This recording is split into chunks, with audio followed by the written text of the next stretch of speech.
Computer के उपयोग परिचय। हेलो बच्चों, आज की कक्षा में आपका स्वागत है। जैसा कि आप जानते हैं, कंप्यूटर हमारे जीवन में व्यापक हो गए हैं। कंप्यूटर और उससे संबंधित उपकरणों के बिना हमारे जीवन की कल्पना करना भी मुश्किल है। इंजीनियर से लेकर डॉक्टर, विद्यार्थी, प्रशिक्षक, सरकारी संस्थाएं सभी कंप्यूटर का इस्तेमाल कर विशिष्ट कार्य करते हैं।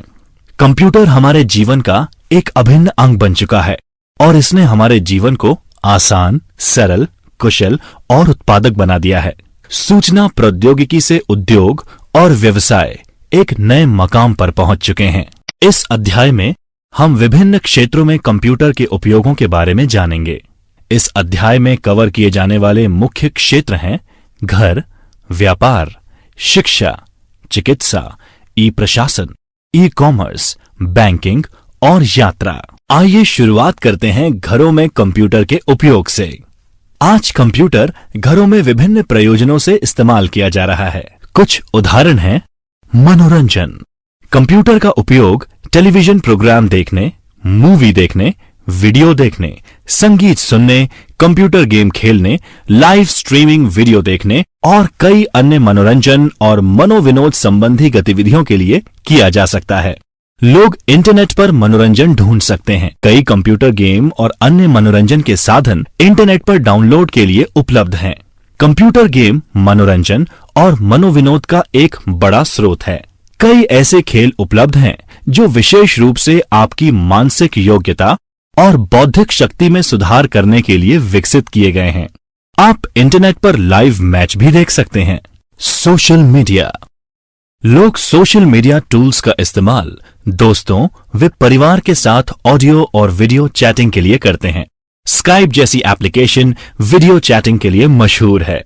आप फेसबुक, ट्विटर और गूगल प्लस जैसे सोशल मीडिया वेबसाइटों पर दोस्तों के साथ बातचीत कर सकते हैं। आप दोस्तों के साथ तस्वीरें और वीडियो भी साझा कर सकते हैं। ज्ञान और सूचना।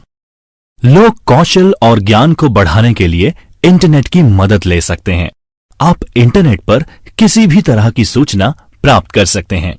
इंटरनेट पर कई शैक्षणिक और सूचनात्मक वेबसाइट्स उपलब्ध हैं, जहां से किताबें, ट्यूटोरियल और अन्य प्रासंगिक दस्तावेज पढ़कर या डाउनलोड करके ज्ञान बढ़ाया जा सकता है और नई चीजें सीखी जा सकती हैं। इसके अलावा इससे पहले कि आप एक उत्पाद या सेवा को खरीदने के बारे में निर्णय लें, आप ऑनलाइन उन उत्पादों और सेवाओं की तुलना कर सकते हैं। उदाहरण के लिए आप policybazaar.com वेबसाइट के माध्यम से विभिन्न बीमा पॉलिसियों की तुलना कर सकते हैं। गृहिणियां भी कई नए व्यंजनों की ऑनलाइन खोज कर सकती हैं और साथ ही ऑनलाइन रसोई चैनलों को सब्सक्राइब कर सकती हैं। व्यक्तिगत वित्त प्रबंधन। कंप्यूटर का इस्तेमाल व्यक्तिगत वित्त के प्रबंधन हेतु अथवा बजट पर नजर रखने के लिए भी किया जा सकता है। आप आसानी से अपने खर्च और आय का विश्लेषण कर सकते हैं। आप एक कंप्यूटर में अपने सभी खर्चों व आय की सूची बना सकते हैं और अपने निजी वित्तीय योजना बनाने के लिए इन सूचियों पर कोई भी गणना या कैलकुलेशन कर सकते हैं।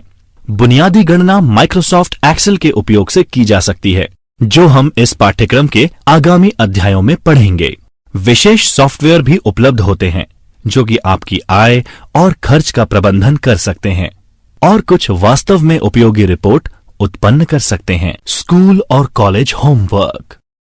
बच्चे दस्तावेज बनाने, एक्सेल वर्कशीट बनाने, पावर पॉइंट प्रेजेंटेशन बनाने, स्कूल व कॉलेजेस के असाइनमेंट्स और प्रोजेक्ट वर्क को पूरा करने के लिए इंटरनेट एक्सेस करने आदि के लिए कंप्यूटर का उपयोग कर सकते हैं। घर से काम।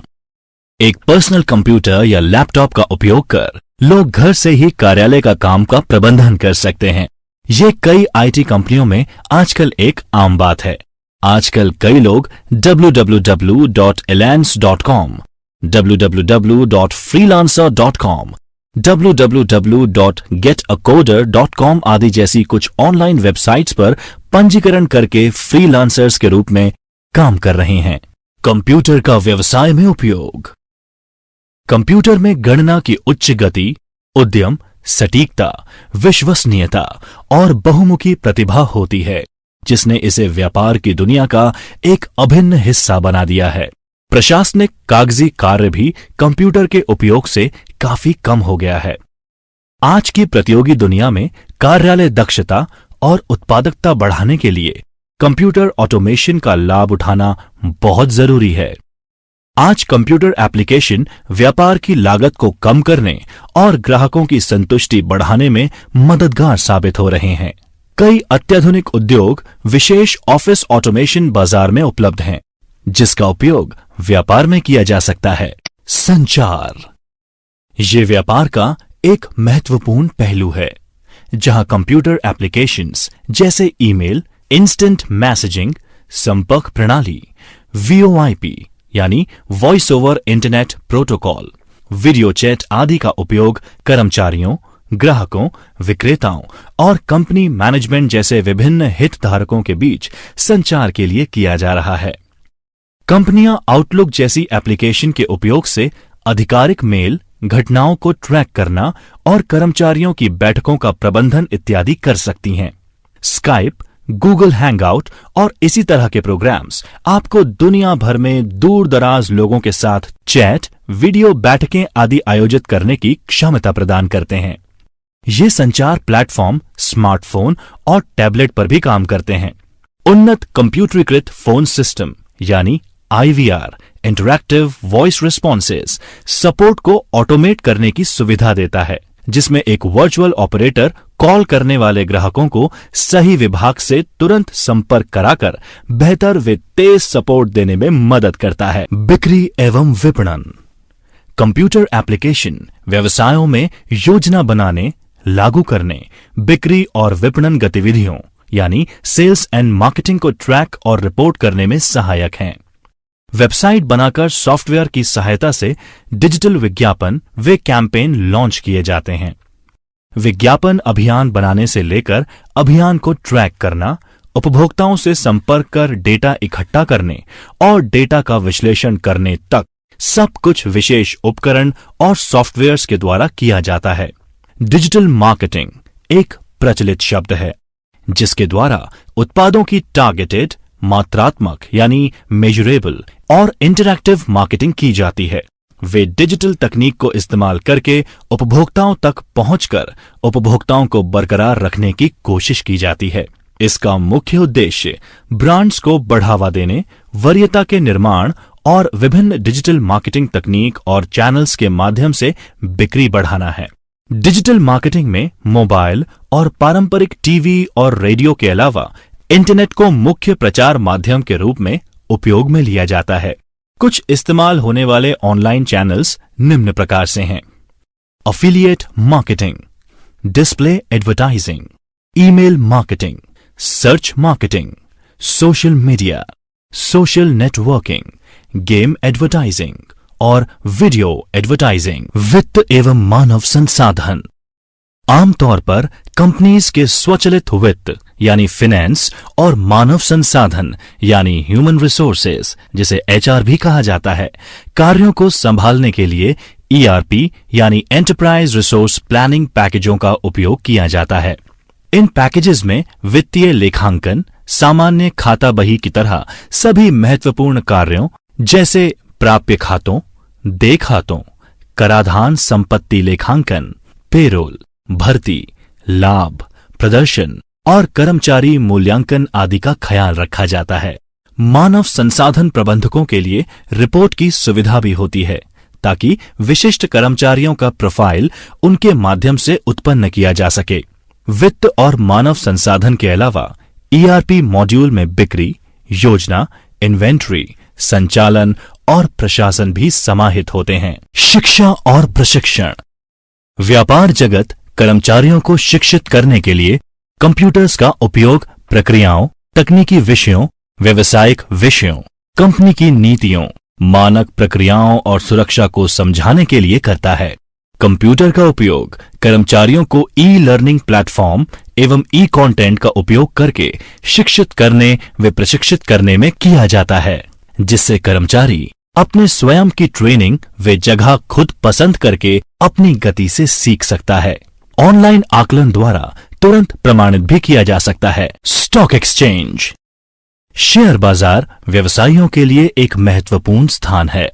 विभिन्न शेयर बाजारों में बोली लगाने की प्रक्रिया का संचालन करने के लिए कंप्यूटर का उपयोग किया जाता है। शेयर दलाल सभी व्यापारिक गतिविधियों को इलेक्ट्रॉनिक रूप में ही निष्पादित करते हैं। वे उस कंप्यूटर के साथ कनेक्ट करते हैं जहां दलाल विक्रेताओं को खरीदारों से कनेक्ट करते हैं। ये लागत कम कर देता है, क्योंकि इन गतिविधियों का संचालन करने के लिए फिर कोई कागज या विशेष कार्यालय की स्थापना की आवश्यकता रह ही नहीं जाती। शिक्षा के क्षेत्र में कंप्यूटर का प्रयोग। कंप्यूटर ने शिक्षा के क्षेत्र को पूरी तरह से बदल कर रख दिया है और शिक्षा प्रदान करने के लिए कई नए रास्ते खोल दिए हैं। Smart class. आज परंपरागत कक्षाओं को आधुनिक स्मार्ट कक्षाओं में परिवर्तित किया जा रहा है। शिक्षक छात्रों को पढ़ाने के लिए इंटरैक्टिव मीडिया, चित्र, वीडियो, एनिमेशन, प्रस्तुतियों, सिम्युलेटेड कंटेंट और स्मार्ट सामग्री का उपयोग कर रहे हैं। ये छात्रों को अवधारणाएं यानी कॉन्सेप्ट्स को समझाने और एक लंबे समय के लिए ज्ञान बरकरार रखने में मदद करता है। इसके अतिरिक्त स्कूल ईआरपी का इस्तेमाल शिक्षकों और छात्रों की गतिविधियों व प्रदर्शन को ट्रैक करने, ऑटोमेटेड स्कोर कार्ड उत्पन्न करने और विभिन्न स्तरों पर प्रदर्शन का विश्लेषण कर स्कूल प्रशासन की गतिविधियों में मदद करने के लिए किया जाता है। ऑनलाइन शिक्षा। कंप्यूटर ने पारंपरिक शिक्षा प्रणाली को मजबूत बनाने के अलावा एक नई शिक्षा प्रतिमान ऑनलाइन शिक्षा को जन्म दिया है, जिसके द्वारा शैक्षणिक प्रमाण पत्र, डिप्लोमा और डिग्री कोर्सेज किए जा रहे हैं। मूक यानी मैसिव ओपन ऑनलाइन कोर्सेज ने शीर्ष विश्वविद्यालय स्तर की अध्ययन सामग्री का उपयोग हर शिक्षार्थी के लिए संभव बना दिया है। मुफ्त ऑनलाइन पाठ्यक्रम प्रदान करके मूक द्वारा शिक्षार्थी को कहीं से भी किसी भी स्थिति में सीखने के लिए सक्षम बनाया है, बशर्ते उनके पास इंटरनेट कनेक्शन हो। EDX, कोर्सेरा, उडेमी आदि जैसे मूक वेबसाइट मुफ्त या बहुत सस्ती कीमत पर कई पाठ्यक्रमों की पेशकश कर रहे हैं। छात्र एक कोर्स, डिग्री या प्रशिक्षण का प्रमाण पत्र कंप्यूटर और इंटरनेट कनेक्शन की मदद से घर बैठे ऑनलाइन मोड का उपयोग कर प्राप्त कर सकता है। ऑनलाइन शिक्षा प्रणाली छात्रों को कई लाभ प्रदान करती है जो वे पारंपरिक शिक्षा प्रणाली में प्राप्त नहीं कर सकते। छात्र अपनी गति अनुसार किसी भी समय और किसी भी स्थान पर नए कौशल सीख सकते हैं। प्रशिक्षण सामग्री इंटरैक्टिव और सीखने हेतु बहुत आसान होती है। ये एक बड़ी संख्या में छात्रों को प्रशिक्षित करने में बहुत किफायती तरीका है। यही कारण है कि आज लाखों लोग ऑनलाइन शिक्षा ले रहे हैं और इनकी संख्या दिन ब दिन बढ़ती जा रही है। अपने छात्रों को गुणवत्ता और सस्ती शिक्षा प्रदान करने के लिए भारत सरकार ने भी हाल ही में सभी के लिए एक भारत केंद्रित मूक प्लेटफॉर्म शुरू किया है। इसका नाम स्वयं यानी study webs of active learning for young aspiring minds रखा गया है। खान अकेडमी और lynda.com जैसी वेबसाइट्स पर भी व्यापक ऑनलाइन प्रशिक्षण संसाधन उपलब्ध हैं। ऑनलाइन परीक्षा। ऑनलाइन परीक्षा का ट्रेंड लोकप्रिय होता जा रहा है। GRE, GMAT और सेट की तरह बहुत सी परीक्षा पूरी दुनिया में ऑनलाइन आयोजित की जा रही हैं। सवाल कंप्यूटर द्वारा चिन्हित किए जाते हैं। ये गलतियों की संभावना को कम करता है और समय पर परिणाम की घोषणा करने में भी सक्षम बनाता है। Digital library. स्कूल की किताबें और सामग्री को डिजिटल और ई-बुक यानी सॉफ्ट कॉपी में परिवर्तित करके छात्रों को प्रदान किया जाता है। पत्रिकाओं, जर्नल्स, ब्रोशर्स और लेख यानी आर्टिकल्स के ऑनलाइन उपलब्ध होने के कारण छात्र इन्हें कहीं भी कभी भी इंटरनेट के जरिए पढ़ सकते हैं। पुस्तकालयों में भी सभी कार्य जैसे बुक इशू करना, बुक को वापस करना आदि को कंप्यूटर के द्वारा ऑटोमेट किया जा रहा है। अनुसंधान, प्रोजेक्ट्स। कंप्यूटर छात्रों को अपने प्रोजेक्ट्स और शोध कार्यों को करने में मदद करता है। आज अधिकतर कंटेंट, डेटा और ज्ञान ऑनलाइन उपलब्ध है, जिससे किसी भी विषय में इंटरनेट से पर्याप्त मात्रा में जानकारी उपलब्ध कर अपने अनुसंधान या प्रोजेक्ट का कार्य आगे बढ़ाने का काम सुविधाजनक हो गया है। हेल्थ केयर में कंप्यूटर्स का उपयोग। कंप्यूटर कुशल, प्रभावी, जवाबदेह और पारदर्शी स्वास्थ्य सेवाएं उपलब्ध कराने के लिए एक अभिन्न अंग बन गया है। लगभग हर मेडिकल क्षेत्र में कंप्यूटर का इस्तेमाल होता है। स्वास्थ्य देखभाल के कुछ प्रमुख क्षेत्र जिसमें कंप्यूटर्स का इस्तेमाल होता है वे हैं अस्पताल प्रबंधन, उद्योग विशिष्ट विशेष सॉफ्टवेयर और ईआरपी पैकेज को अस्पताल प्रशासन और परिचालन गतिविधियों को स्वचालित करने के लिए उपयोग में लिया जा रहा है। सॉफ्टवेयर में कई सुविधाएं होती हैं, जैसे ऑनलाइन अपॉइंटमेंट, रोगी की लाइफ साइकिल ट्रैकिंग, रोगी की अस्पताल से छुट्टी, रोगी के इतिहास, रोगी की निगरानी और अस्पताल प्रशासन से संबंधित अन्य गतिविधियों का संचालन। अस्पताल प्रबंधन सिस्टम रोगियों के बारे में डेटा स्टोर कर सकते हैं। कंप्यूटर रोगियों के बारे में डेटा स्टोर करने, उनके रोग और लक्षण, निर्धारित दवाओं का डेटा स्टोर करने में इस्तेमाल होते हैं।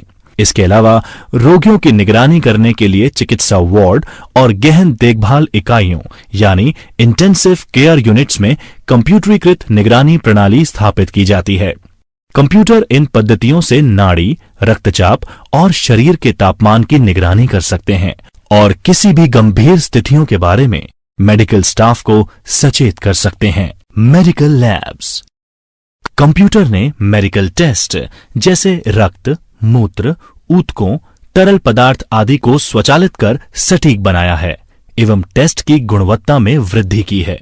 आज ऐसी स्वचालित मशीनें उपलब्ध हैं जो मेडिकल परीक्षण बड़े पैमाने पर सटीकता के साथ तेजी से कर सकती हैं। अब उपलब्ध उपकरणों से आप घर पर भी स्वास्थ्य की निगरानी कर सकते हैं।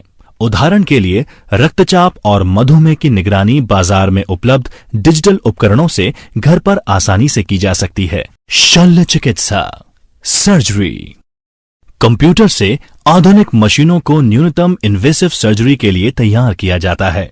इस तरह की सर्जरीज में सिर्फ एक छोटा सा चीरा लगाकर रोगी के शरीर के अंदर एक छोटा सा शल्य उपकरण जिसमें कैमरा संलग्न होता है को डाला जाता है। इससे मरीज को एक बड़े शल्य घाव की जटिलताओं को भुगतना नहीं पड़ता और ये शरीर को हुए नुकसान को भी कम करने में मदद करता है।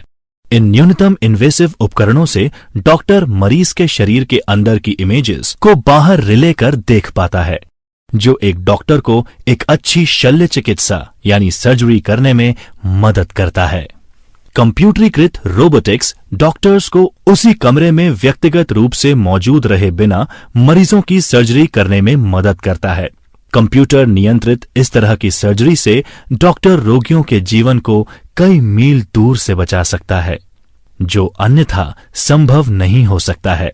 वीडियो नेटवर्किंग एवं वास्तविक समय में महत्वपूर्ण आंकड़े की निगरानी सुरक्षित व सटीक सर्जरी को ऑन स्टाफ डॉक्टर या छात्रों की देखरेख में करने में मदद करते हैं। टेलीमेडिसिन का इस्तेमाल एक दूरी पर दूरसंचार और सूचना प्रौद्योगिकी द्वारा क्लिनिकल स्वास्थ्य देखभाल प्रदान करने में किया जाता है। इसे दूरी की बाधाओं को खत्म करने और चिकित्सा सेवाओं को अक्सर दूर के ग्रामीण समुदायों में लगातार उपलब्ध कराने के लिए किया जाता है। क्रिटिकल केयर और आपात स्थितियों में जान बचाने के लिए भी इसे प्रयोग में लिया जाता है। टेलीमेडिसिन प्रारंभिक रूप में टेलीफोन और रेडियो के साथ की जाती थी, लेकिन अब इसे वीडियो टेलीफोनी, एडवांस्ड डायग्नोस्टिक प्रक्रियाओं एवं डिस्ट्रीब्यूटेड क्लाइंट सर्वर एप्लीकेशन के साथ यूज किया जाता है। इसके अतिरिक्त टेलीमेडिसिन उपकरणों के साथ घर पर देखभाल को सपोर्ट करने के लिए भी इसका उपयोग होता है। डायग्नोस्टिक कंप्यूटर व्यापक तौर पर स्वास्थ्य देखभाल के रेडियोलॉजी क्षेत्र में उपयोग किया जा रहा है। रेडियोलॉजी में तकनीकी उन्नति ने उन्नत तरीके के एक्सरे और इमेजिंग सेवाओं को जन्म दिया है। कंप्यूटर रेडियोलॉजिस्ट और तकनीशियनों को अध्ययन करने और अंतिम इमेजेस को प्रिंट करने में मदद करते हैं। कई तरह के सॉफ्टवेयर लक्षणों की जांच और उसी के अनुसार दवा लिखने के लिए इस्तेमाल किए जा रहे हैं। सिटी स्कैन, ईसीजी और अन्य मेडिकल जांचों के लिए जटिल सिस्टम का उपयोग किया जाता है। एक्सरे और सिटी स्कैन यानी कंप्यूटेड टोमोग्राफी विकिरण का उपयोग कर एक मरीज की आंतरिक संरचना की इमेजेस निकालकर असामान्यताओं को खोजने के लिए किया जाता है। एक तरीके से देखा जाए तो एक्सरे रोगी की आंतरिक संरचना को देखने की अनुमति देते हैं। दूसरी तरफ सिटी स्कैन कंप्यूटर प्रौद्योगिकी का उपयोग कर कई एक्सरे इमेजेस निकालता है। जिसमें कई 2 आयामी एक्सरे इमेजेस होते हैं। उन्हें वह एक बहुआयामी तस्वीर में बदलकर डॉक्टर्स को निदान करने में मदद करता है। इन एकल एक्सरे को कंप्यूटर प्रोग्राम द्वारा संगठित किया जाता है, जो रोगी के आंतरिक संरचना को सटीक दिखाते हैं। मैग्नेटिक रेजोनेंस इमेजिंग, जो सामान्यतः एमआरआई के रूप में जाना जाता है, एक शक्तिशाली चुंबकीय क्षेत्र का उपयोग कर रोगी की आंतरिक संरचना और गतिविधि मैप करने की प्रक्रिया है। एमआरआई विकिरण का उपयोग किए बिना शरीर में मुलायम ऊतकों यानी सॉफ्ट टिश्यूज की विस्तृत इमेज निकालने के लिए प्रयोग किया जाता है। शरीर की जैव विद्युत गतिविधि का एमआरआई मशीन द्वारा पता लगाया जाता है और एक कंप्यूटर में फीड किया जाता है, जो स्कैन किए गए क्षेत्र की संरचना का पता लगाकर एक 3 आयामी प्रस्तुति कर डॉक्टर को उसकी संरचना के बारे में विस्तृत जानकारी प्रदान करता है। ये डॉक्टर्स को बिना इन्वेसिव सर्जरी के रोगियों में शारीरिक और परिचालन दोषों की खोज करने में मदद करता है। फार्मा सूचना प्रणाली। कंप्यूटर दवा लेबल, समाप्ति तिथि, हानिकारक दवाओं के साइड इफेक्ट्स आदि की जानकारी चेक कर सकते हैं। कंप्यूटर का ई गवर्नेंस में उपयोग। आज पूरी दुनिया की सरकारें प्रभावी ई गवर्नेंस का एक बेहतर तंत्र बनाने के लिए कंप्यूटर को उपयोग में ले रही हैं। ई गवर्नेंस सूचना और संचार प्रौद्योगिकी यानी आईसीटी को इस्तेमाल करके सरकारी सेवाओं को पहुंचाने, सूचना संचार लेन देन के आदान प्रदान, विभिन्न स्टैंड अलोन प्रणालियों और सेवाओं के एकीकरण, सरकार से नागरिकों यानी G2C, सरकार से बिजनेस यानी G2B, सरकार से कर्मचारी यानी G2E, सरकार से सरकार यानी G2G के साथ ही पूरे सरकारी तंत्र के अंदर इंटरैक्शन का एक फ्रेमवर्क है। ई गवर्नेंस के माध्यम से सरकार एक कुशल, जवाबदेह, तेज और पारदर्शी तरीके से सरकारी सेवाएं नागरिकों को देने की कोशिश की जा रही है। तकनीकी प्रगति, कंप्यूटरीकरण, इंटरनेट कनेक्टिविटी उपलब्धता की वजह से हाल के वर्षों में भारत में केंद्र और राज्य सरकारों ने बड़े स्तर पर ई गवर्नेंस के प्रोजेक्ट्स शुरू किए हैं। Government to citizen G2C। Bharat में विभिन्न ई गवर्नेंस की पहल को दर्शाते कुछ उदाहरण हैं। रेलवे पूछताछ और आरक्षण प्रणाली www.irctc.co.in। IRCTC यानी Indian railway catering and tourism corporation e governance के क्षेत्र में अग्रणी है और अपने यात्रियों के लिए सबसे अधिक जटिल प्रणालियों में से एक ऑनलाइन आरक्षण प्रणाली डिजाइन कर लागू की है। IRCTC की वेबसाइट के माध्यम से उपयोगकर्ता यात्रा की योजना, टिकट बुक करने, रद्द करने तथा SMS और ईमेल पर नियमित रूप से अपडेट प्राप्त कर सकते हैं। पासपोर्ट सेवा परियोजना www.passportindia.gov.in। भारतीय नागरिकों के लिए सबसे अच्छा अनुभव प्रदान करने के लिए भारत में पासपोर्ट और संबंधित सेवाओं में काफी बदलाव लाया गया है। इससे भारत सरकार एक विश्वसनीय, सुविधाजनक और पारदर्शी तरीके से पासपोर्ट सेवाएं देने के लिए सक्षम है, वह भी परिभाषित सेवा स्तर के अनुसार। आधार कार्ड uidai.gov.in। आधार UIDAI द्वारा भारत के निवासियों के लिए जारी की गई एक विशिष्ट पहचान संख्या है। UIDAI देश के निवासियों का एक डेटाबेस मेंटेन करता है, जिसमें बायोमेट्रिक, जनसांख्यिकी और अन्य डेटा होता है। भारत में केंद्र और राज्य सरकारों के विभिन्न विभाग नागरिक सेवाओं में सुधार के लिए आधार कार्ड का उपयोग कर रहे हैं। सरकारी हकों जैसे नरेगा, सामाजिक सुरक्षा पेंशन आदि का वितरण केंद्र या राज्य सरकार द्वारा आधार कार्ड पर आधारित प्रमाणीकरण से किया जा रहा है। Pan card tin.nsdl.com/pan। इस पोर्टल के माध्यम से नागरिक पैन कार्ड संबंधी कई सेवाओं का लाभ उठा सकते हैं, जैसे पैन कार्ड के लिए आवेदन, उनके आवेदन की स्थिति जानना, पैन कार्ड के विवरण में परिवर्तन हेतु अनुरोध करना, पैन कार्ड पुनर्मुद्रण आदि। राजस्थान में ई-मित्र e-mitra.gov.in। ई-मित्र शहर और गांव में ई-मित्र कियोस्क के माध्यम से राज्य सरकार के विभिन्न विभागों से संबंधित सेवाओं को राज्य सरकार के नागरिकों को प्रदान करने की एकीकृत परियोजना है। ये एक बहुत सफल परियोजना है जिसने सरकारी सेवाओं को प्राप्त करने के साधन को गांव-गांव में पहुंचा दिया है। 200 से अधिक सेवाएं नागरिकों को आज ई-मित्र के माध्यम से उपलब्ध हैं, जिसमें भामाशाह कार्ड, बिलों का भुगतान, लोक शिकायत निवारण, सभी विभागों की सार्वजनिक सूचना सेवाएं तथा विभिन्न सरकारी नौकरियों हेतु ऑनलाइन आवेदन जैसी सेवाएं उपलब्ध हैं। इसके अलावा ई गवर्नेंस को सार्वजनिक वितरण प्रणाली यानी पीडीएस नागरिकों के स्थानीय निकायों और नगर पालिकाओं में सेवाएं प्रदान करने में, अपराध और आपराधिक ट्रैकिंग नेटवर्क सिस्टम यानी सीसीटीएनएस में, पंचायतों और जिलों के आधुनिकीकरण में, शिक्षा और विशेष रूप से स्कूलों में, स्वास्थ्य सेवा में, कॉलेजों, स्कूल एवं अस्पतालों द्वारा सेवाएं प्रदान करने में, राष्ट्रीय भूमि अभिलेख आधुनिकीकरण कार्यक्रम में, हर भारतीय के लिए डिजिटल क्लाउड की सेवा प्रदान करने में इस्तेमाल किया जा रहा है। Government to business, G2B, e procurement. केंद्र और कई राज्य सरकारों ने ई प्रोक्योरमेंट प्रणाली के माध्यम से खरीद शुरू कर दी है। राजस्थान में ये eproc.rajasthan.gov.in के माध्यम से होता है। ये न केवल सभी हितधारकों के लिए लागत व मेहनत कम कर देता है, बल्कि इसके अलावा पारदर्शी और जवाबदेह कुशल सेवाएं भी प्रदान करने का प्रयास करता है। कॉर्पोरेट अफेयर मंत्रालय की वेबसाइट www.mca.gov.in। इस परियोजना का उद्देश्य कंपनियों एवं अन्य हितधारकों के लिए रजिस्ट्री से संबंधित सेवाओं को ऑनलाइन उपलब्ध कराना है। इसे कॉर्पोरेट अफेयर मंत्रालय द्वारा बनाया गया है। Online shopping, e commerce.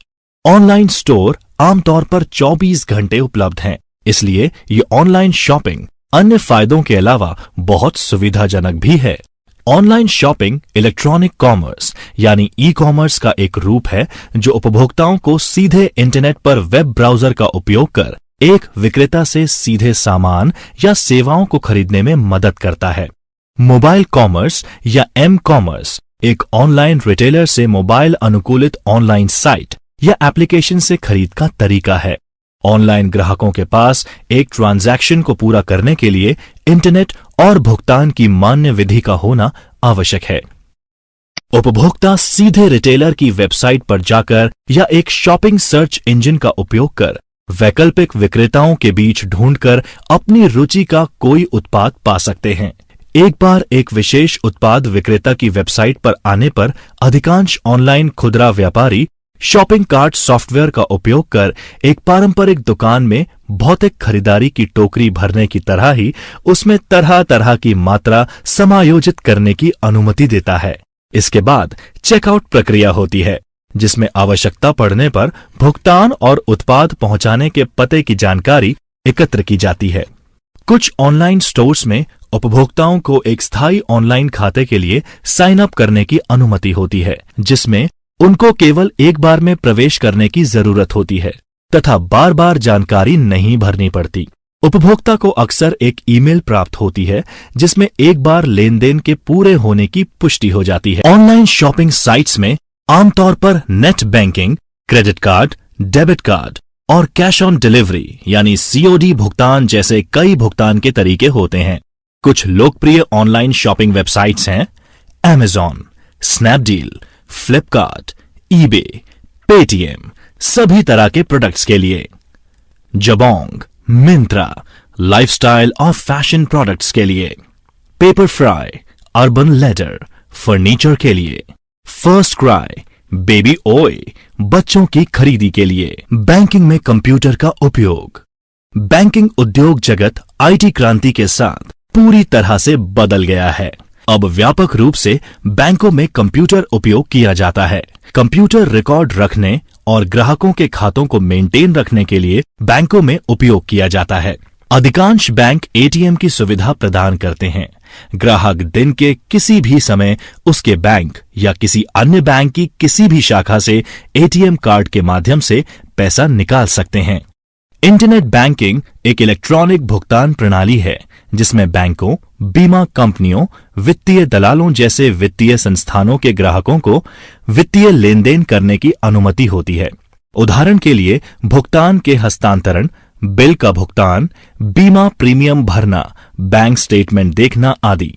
ये सुविधा bank, virtual bank, credit union या बिल्डिंग सोसाइटी द्वारा एक वेबसाइट के माध्यम से दी जाती है।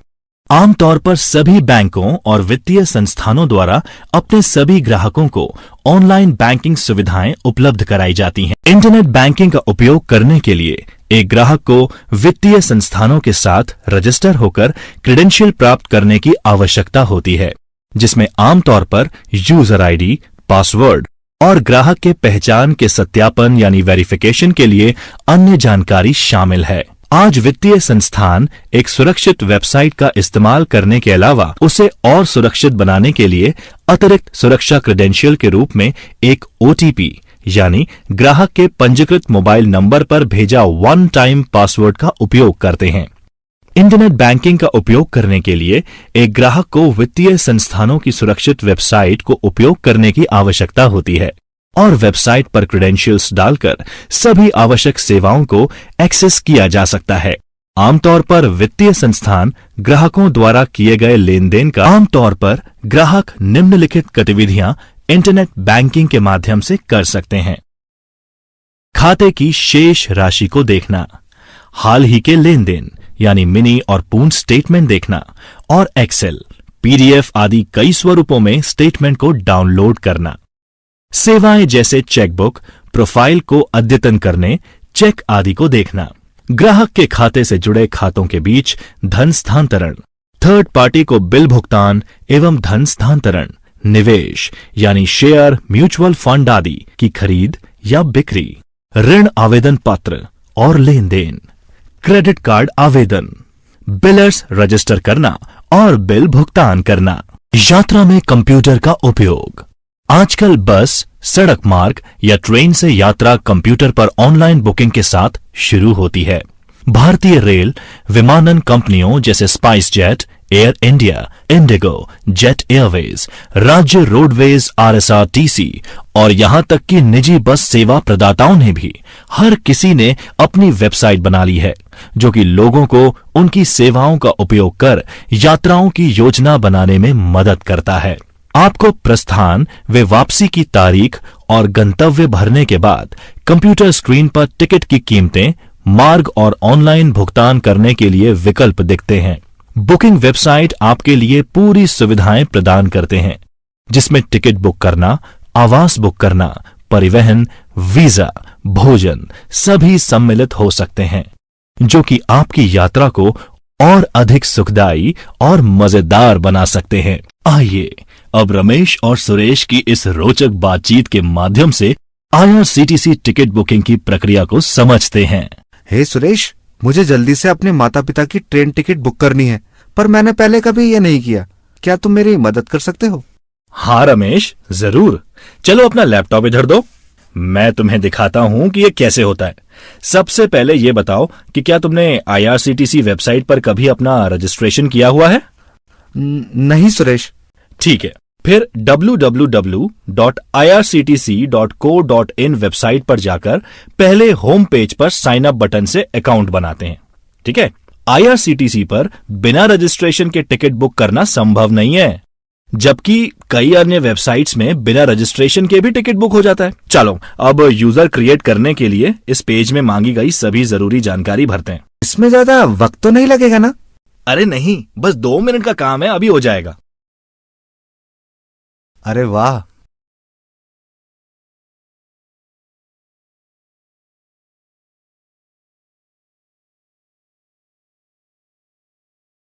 मुझे इस महीने की 21 तारीख को जयपुर से उदयपुर और 25 को उदयपुर से वापसी की टिकट बुक करानी है। ठीक है, रुको। हमें पहले एक तरफ की ई टिकट बुक करनी होगी और उसके बाद वापसी की टिकट अलग से करनी होगी। पर मैंने सुना है कि वापसी की टिकट भी साथ ही बुक हो जाती है। हाँ, कुछ एयरलाइंस वेबसाइट पर आने और जाने की टिकट साथ में बुक हो जाती है, पर आईआरसीटीसी पर ऐसा नहीं होता। ओह, ऐसा है क्या? ये हमने यात्रा का विवरण भरा और सबमिट बटन पर क्लिक किया। अब तुम दाईं ओर उपलब्ध ट्रेनों की लिस्ट देख सकते हो। तुम अपने समय सुविधा के अनुसार वे टिकट उपलब्धता के आधार पर ट्रेन का चयन कर सकते हो। बढ़िया। इस वाली ट्रेन में सीट बुक कर दो, जयपुर उदयपुर सुपरफास्ट में स्लीपर क्लास में। ओके, ये मैंने ट्रेन के सामने स्लीपर क्लास पर क्लिक किया और तुम देख सकते हो कि ऊपर उपलब्धता की स्थिति दिखाई दे रही है। टिकट उपलब्ध है, बहुत बढ़िया, फटाफट बुक कर लो। ये मैंने बुक नाउ पर क्लिक किया। अगली स्क्रीन पर हमें यात्रा का विवरण जैसे नाम, उम्र, जेंडर इत्यादि डालना होगा और इसके अलावा हम अपनी सीट वरीयता भी देख सकते हैं जैसे लोअर, अपर, मिडिल इत्यादि। क्या टिकट में कुछ छूट भी होती है? छूट कुछ श्रेणियों के लिए उपलब्ध होती है जैसे विशेष योग्यजन, वरिष्ठ नागरिक इत्यादि। मैंने अंकल आंटी का विवरण दर्ज कर दिया है। अब नेक्स्ट पर क्लिक कर भुगतान के लिए आगे बढ़ते हैं। आगे बढ़ने से पहले एक बार यात्रा का विवरण और उपलब्धता की स्थिति को चेक कर लो भाई। हाँ, सब बिल्कुल सही लग रहा है। ठीक है, फिर अब तुम अपना भुगतान का तरीका चुन सकते हो। तुम credit card, debit card, internet banking या पेटीएम, मोबीविक इत्यादि वॉलेट्स के इस्तेमाल से भुगतान कर सकते हो।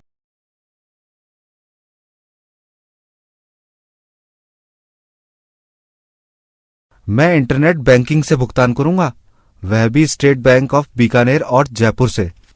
ओके, अब अपने इंटरनेट बैंकिंग के लॉगिन विवरण डालकर भुगतान करो। सफल भुगतान के बाद ये दोबारा अपने आप आईआरसीटीसी वेबसाइट पर चला जाएगा और तुम्हें एक एसएमएस प्राप्त होगा जिसमें पीएनआर, टिकट की स्थिति, किराया इत्यादि की जानकारी होगी। हाँ, मुझे मैसेज मिल गया। अभी पापा को फॉरवर्ड कर देता हूँ। थैंक्स दोस्त। रमेश, अब मुझे लगता है कि वापसी की टिकट तुम अपने आप ही बुक कर लोगे।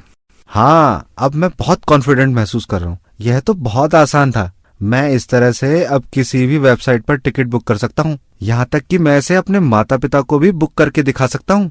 एक बार फिर से थैंक्स। संक्षिप्त में कहा जाए तो आज कंप्यूटर का उपयोग केवल कुछ क्षेत्रों तक ही सीमित नहीं है, ये व्यापक हो गया है। कंप्यूटर के बिना किसी भी उद्योग या क्षेत्र में कुशल सेवाएं प्रदान करना या उत्पादकता बढ़ाने की कल्पना करना मुश्किल है। साथ ही कंप्यूटर काफी हद तक सुरक्षा बलों द्वारा भी इस्तेमाल किया जा रहा है।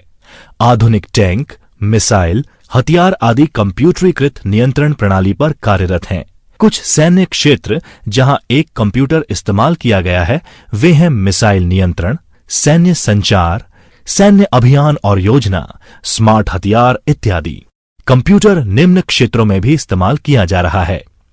निजी यात्रा और यात्रा उद्योग, मौसम पूर्वानुमान, रिटेल और सुपरमार्केट, रिमोट सेंसिंग, परिवहन, मीडिया और मनोरंजन, डिजाइन एवं विनिर्माण, सेवा उद्योग, एयरलाइंस, एरोस्पेस, अंतरिक्ष कार्यक्रम, रत्न एवं आभूषण, अनुसंधान और आर्टिफिशियल इंटेलिजेंस। तो छात्रों, अब हम आपके लिए लाए हैं कुछ मजेदार रोचक लर्निंग गेम्स।